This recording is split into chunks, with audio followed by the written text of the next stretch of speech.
आमर उद्देश्य रही पखाड़ को समग्र देश में आहरी विस्तृत भाव में पखाड़ दिवस को पालन करने पखाड़ को पहुंचेबा समग्र विश्व में पहुंचेबा जहाँकि आम ओडिया अस्मिता ओडिया संस्कृतिर परिचय प्रति घरे ओडिया माने पखाड़ को निजर प्रतिदिन खाद्य भाव व्यवहार करथांदी खाई थांदी तेणु आमे भारी गर्वित अनुभव करुचु जे आज आमे बाणपुर सहर में पखाड़ दिवस को महासमारोह रे पालित करुचु। पखाड़ कंसाई जहाँ थाउ ना कहीं पियाज थाउ लुण थाउ काकुड़ी थाउ जे कौन आलुपोड़ा भी थाउ से खाई सारा चरम तृप्ति मिलता है। बसंत ऋतुर आगमन ग्रीष्मर आगमन ओडिशार प्रति घरे घरे पखाड़ सहित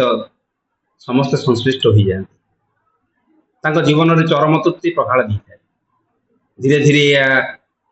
देशर कोण अनुकोण प्रचलित होती ओडिशा सहित पखाड़ अंतरंग भाव जड़ित गोटे टंकार उभय पार्श्व भली ओडिया अच्छी तो पखाड़ अच्छी ओडिशा को छाड़देले पखाड़ अस्तित्व नहीं।